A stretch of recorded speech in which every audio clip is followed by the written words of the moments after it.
అందరికీ నమస్కారం. ఈరోజు ఒక శుభదినం. గౌరవనీయులు ముఖ్యమంత్రి గారు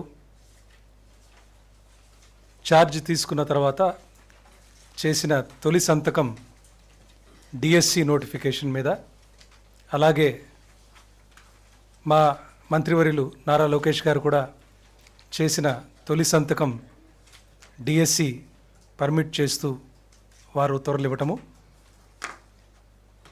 1 సంవత్సర కాలంగా మనం చేస్తున్న ఈ ప్రక్రియ ఈరోజు ఎంతో విజయవంతంగా కంప్లీట్ చేసుకొని ఈరోజు మంత్రి గారి చేతుల మీదుగా ఈ ఫైనల్ సెలెక్షన్ లిస్ట్ ఇప్పుడే రిలీజ్ చేయడం జరిగింది.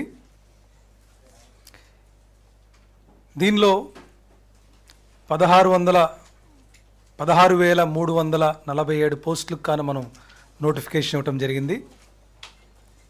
10 మేనేజ్మెంట్స్ అంటే గవర్నమెంటు, జిల్లా పరిషత్తు, ఇలా రకరకాల మేనేజ్మెంట్సు, 6 డిపార్ట్మెంట్స్కి సంబంధించిన ఈ 16,347 పోస్టులకు గాను నోటిఫికేషన్ ఇచ్చి ఎంతో పారదర్శకంగా ఈ ప్రక్రియ మొత్తం కూడా ముగించినందుకు చాలా సంతోషంగా ఉంది. ముందుగా ఇంత చక్కటి అవకాశం ఇచ్చినందుకు ముఖ్యమంత్రి గారికి, అలాగే మంత్రివర్యులకు ఇద్దరికీ నా మనస్ఫూర్తిగా ధన్యవాదాలు తెలియజేస్తున్నాను. ఎన్నడూ లేని విధంగా ఎంతో ప్రతి విషయంలో చాలా పారదర్శకంగా ఉంటూ డిపార్ట్మెంట్ మొత్తం, ఇటు కింద స్థాయి డియూ ఆఫీస్ సిబ్బంది నుంచి పైన కమిషనరు, గవర్నమెంటల్ సెక్రటరియట్లో పనిచేసిన సిబ్బంది అందరినీ కూడా మనస్ఫూర్తిగా నేను అభినందిస్తున్నాను. ఎందుకంటే మనకి దాదాపు 100 పైన కేసులు కూడా దీని మీద పట్టడం జరిగినాయి. కానీ ప్రతి దాన్ని కూడా ఓపికగా కోర్ట్స్కి తెలియపరుస్తూ ఎప్పటికప్పుడు ఎక్కడ ఆటంకం రాకుండా, ఎక్కడ కూడా విమర్శలకు తావు లేకుండా ఈ ప్రక్రియ పూర్తి చేసినందుకు సంతోషిస్తున్నాను. దీంట్లో పార్టిసిపేట్ చేసిన ప్రతి ఒక్కరిని కూడా మనస్ఫూర్తిగా అభినందిస్తున్నాను. ఈ ఎగ్జామ్కి సంబంధించి చూస్తే మొత్తం 5,77,675 అప్లికేషన్స్ మనకు రావటం జరిగింది. దాంట్లో క్యాండిడేట్స్ అంటే కొంతమంది మోర్ దెన్ 1 అప్లికేషన్ కూడా పెడతారు కాబట్టి 3,36,300 మనకి క్యాండిడేట్స్ ఉన్నారు. దీనికి 80% కంప్యూటర్ బేస్డ్ టెస్ట్, అలాగే 20% టెట్ మనం ఆల్రెడీ అనౌన్స్ చేసినట్టుగానే ఇది ఫాలో అయ్యాము. ఎంతో పారదర్శకంగా మనం ఎగ్జామ్ సెంటర్స్ అన్నిట్లో కూడా పూర్తి చేసుకున్న తర్వాత కీ రిలీజ్ చేసేటప్పుడు కూడా అందరికీ తెలిసే విధంగా ముందు డ్రాఫ్ట్ కీ పబ్లిష్ చేసి, ఆ కీ మీద మనం దాదాపు 1,40,000 అబ్జెక్షన్స్ వచ్చినా వాటన్నిటి కూడా కూలంకుషంగా పరిశీలించి ఫైనల్ కీ కూడా రిలీజ్ చేయడం జరిగింది.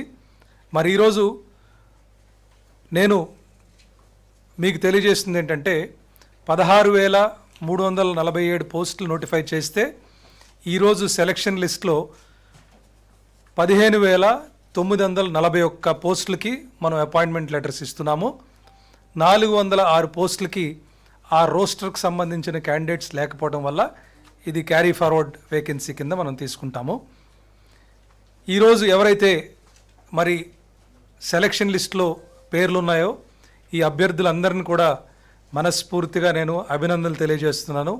నేను విద్యాశాఖలోకి వీళ్ళందరిని కూడా స్వాగతిస్తున్నాను. అలాగే మిగతా శాఖల్లో కూడా వాళ్ళని స్వాగతిస్తున్నాము. ఈ ప్రక్రియలో వర్టికల్ రిజర్వేషను మనం ఎస్సీ ఎస్టీ బీసీ ఏదైతే రిజర్వేషన్ ఫాలో అవుతామో దీంతో పాటు first time horizontal reservation sports quota అనేది మనం రిక్రూట్మెంట్ మనం ప్రభుత్వంలో చేసిన దాంట్లో ఫర్ ద ఫస్ట్ టైం. అలాగే ఎస్సీ క్లాసిఫికేషన్ కూడా దీంట్లో అమలుపరచడం జరిగింది. ఎక్కడ కూడా ఎటువంటి విమర్శలకు తావు లేకుండా చాలా పారదర్శకంగా ఇది చేయడం జరిగింది. మరి ఎప్పటికప్పుడు వాకిన్స్ అంటే ప్రజలకి అందుబాటులో ఉంటూ యంత్రాంగం మొత్తం కూడా ఎప్పటికప్పుడు వచ్చి అధికారుల్ని సందేహాలు అడిగినా వారిని తీరుస్తూ కాల్ సెంటర్లో దాదాపు 7,381 కాల్స్ వస్తే అన్నిటిని కూడా పరిష్కారం చేయడం జరిగింది. మరి ఒక శుభ పరిణామం ఏమిటంటే ఈరోజు ఎవరైతే ఈ ఫైనల్ సెలక్షన్ లిస్టులో ఉన్నారో 15,941 క్యాండిడేట్స్, దాంట్లో 7,955 మహిళలు ఉన్నారు, 7,986 పురుషులు ఉన్నారు. అంటే లేడీస్ 49.9%, మెన్ వచ్చి 50.1%. అంటే సమానంగా మహిళలు ఆల్మోస్ట్ 50-50 రావటం చాలా సంతోషంగా ఉంది. వీళ్ళందరికీ కూడా 19న ఈ నెల 19వ తారీఖున ముఖ్యమంత్రి గారి చేతుల మీదుగా, అలాగే మరి ఉప ముఖ్యమంత్రి, మా మంత్రి గారు, మిగతా మంత్రివర్యులు, శాసనసభ్యులు అందరూ సమక్షంలో ఒక పండుగ వాతావరణంలో అందరికీ అపాయింట్మెంట్ లెటర్స్ అందించడం జరుగుతుంది. వీళ్ళకి ఎవరైతే సెలెక్ట్ అయ్యారో ఈ క్యాండిడేట్స్, వీళ్ళకి ఈ నెల 22 నుంచి 29 వరకు అలాట్ అయిన జిల్లాల్లో వాళ్ళకి ట్రైనింగ్స్ కూడా ఏర్పాటు చేయడం జరుగుతుంది. ఆ ట్రైనింగ్స్లోనే కౌన్సిలింగ్ కూడా చేసి వాళ్ళకి ప్లేస్ ఆఫ్ పోస్టింగ్స్ కూడా ఇవ్వటం జరుగుతుందని చెప్పి మీకు తెలియజేస్తున్నాను. మరి ఈ ప్రక్రియ మొత్తంలో కూడా మనకి ఎక్కడికక్కడ సందేహాల్ని మనం క్లియర్ చేసుకుంటూ వెళుతున్నాము. ఈరోజు డిఎస్సి వెబ్సైట్లో, అలాగే కలెక్టరేట్, అలాగే డిఓ వీళ్ళన్ని చోట్ల కూడా ఈ లిస్ట్ పబ్లిష్ చేయడం జరుగుతుంది. ఈ హారిజాంటల్ రిజర్వేషన్ అనేది మనం కొత్తగా ఈ సంవత్సరం గవర్నమెంట్లో ఫస్ట్ టైం ఇంప్లిమెంట్ చేశాం కాబట్టి ఎవరికన్నా ఏమన్నా డౌట్స్ ఉంటే డిఓ ఆఫీసుల్లో 13 జిల్లాలు డిఓ ఆఫీస్, డిఎస్సి అంటే ఎర్స్ట్వైల్ జిల్లాలు కాబట్టి ఈ 13 జిల్లాల్లో కూడా ఈ హెల్ప్ డెస్క్స్ పెట్టడం జరిగింది, దయచేసి గమనించగలరు. సో ఈరోజు మరొకసారి అందరికీ మరి సెలెక్ట్ అయిన వాళ్ళందరికీ కూడా శుభాకాంక్షలు తెలియజేస్తున్నాను. దీనిలో వెయిటింగ్ లిస్ట్ కానీ సెకండ్ లిస్ట్ కానీ ఉండదు, ఇది ఫైనల్ సెలెక్షన్ లిస్ట్. ఏదైతే 406 ఫిల్ కాలేదో అవి నెక్స్ట్ డిఎస్సికి తీసుకొని వెళ్ళటం జరుగుతుంది. మా మంత్రి గారు ఇదివరకే అనౌన్స్ చేసినట్టుగా ప్రతి సంవత్సరం వేకెన్సీ పొజిషన్ చూసుకొని అవసరాన్ని బట్టి డిఎస్సి ఎవ్రీ ఇయర్ కండక్ట్ చేస్తామని కూడా మంత్రి గారు ఆల్రెడీ అనౌన్స్ చేశారు. నెక్స్ట్ టెట్ కూడా నవంబర్లో ఉంటుంది కాబట్టి మరి అభ్యర్థులందరూ కూడా దానికి ముందుగానే తయారవ్వాల్సిందిగా విజ్ఞప్తి చేస్తూ మరి అందరికి కూడా ధన్యవాదాలు తెలియజేసుకుంటూ సెలవు తీసుకుంటాను. Thank you.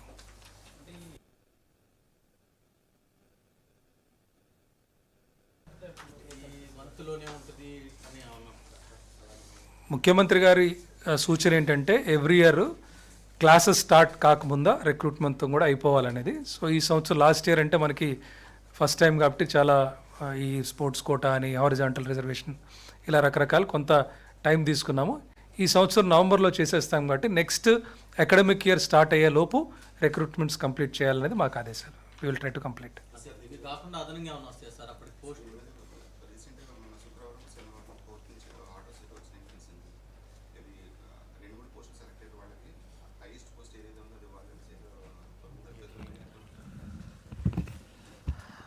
అందరికీ నమస్కారం. ఇప్పుడు జనరల్లీ మనకి గతంతో పోలిస్తే నోటిఫికేషన్కి ఈ నోటిఫికేషన్కి మేజర్ డిఫరెన్స్ ఏంటంటే 1:1 సెలెక్షన్. గతంలో ఏంటంటే వెయిటింగ్ లిస్ట్ పెట్టేవాళ్ళు, ఒకళ్ళు ఎవరైనా ఏమైనా ఇష్యూ వచ్చినా చాలా ప్రొలాంగ్డ్, ఒక 3-4 ఇయర్స్ కూడా వెయిటింగ్ లిస్ట్ పరంగా మన లిస్ట్ ఫైనలైజ్ అయ్యే ఇబ్బందులు ఉండేవన్నమాట. సో దీంట్లో ఏంటంటే క్యాండిడేట్స్ ఒక ప్రిఫరెన్సెస్ ఆర్డర్స్ ముందే తీసుకోవడం జరిగింది. నోటిఫికేషన్లో క్లియర్ క్లాజ్ కూడా ఉంది దానికి. సో దాని పరంగా మనకి హైకోర్టు నుంచి ఆర్డర్ ఏవచ్చిందో దాని మీద ప్రభుత్వ పరంగా లీగల్ ఒపీనియన్ తీసుకుని we'll go for an appeal are we'll take the legal procedures అనమాట. బట్ యాజ్ ఆఫ్ నౌ మనకు వాళ్ళు ఇచ్చిన ప్రిఫరెన్స్ ఆర్డర్స్ ప్రకారమే సెలక్షన్స్ అది కంప్లీట్ చేసుకుని ఈరోజు ఫైనల్ లిస్ట్ కన్ఫర్మ్ చేయడం జరిగింది. Thank you.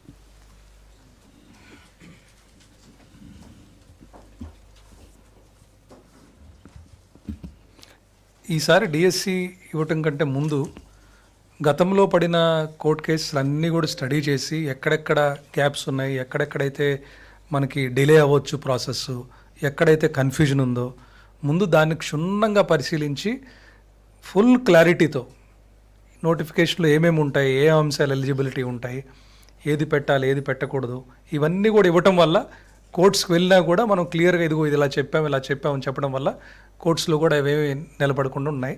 మనం ప్రాసెస్లో కూడా ఎక్కడ డిలే కాకుండా చేయగలిగాం.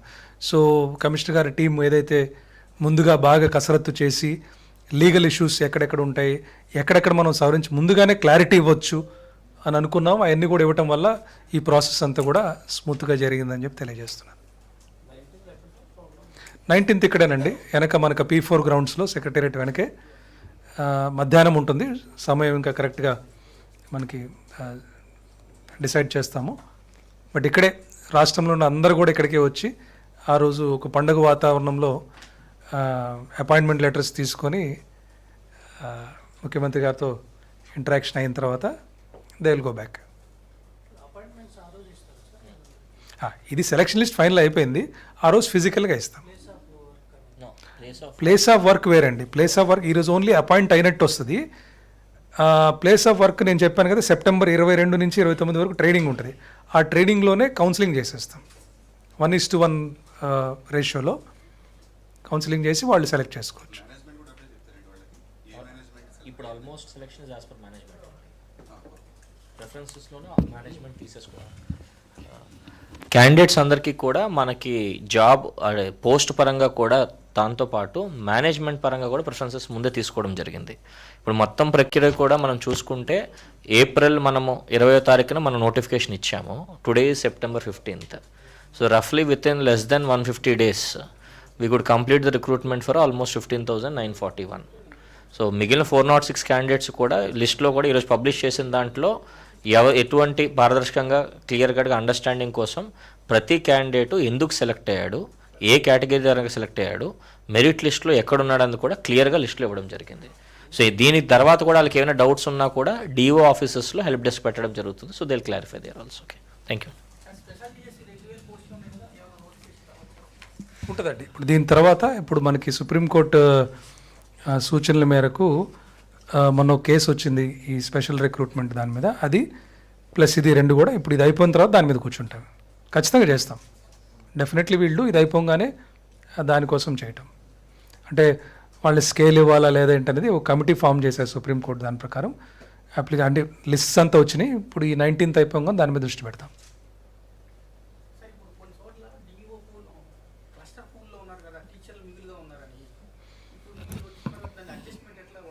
అంటే డిఎస్సికి సంబంధించి అయితే మనం మాట్లాడదాం, మిగతా తర్వాత మాట్లాడదాం అని ఫోకస్ పోకుండా ఉంటుందని. థ్యాంక్ యూ, నమస్కారం అండి.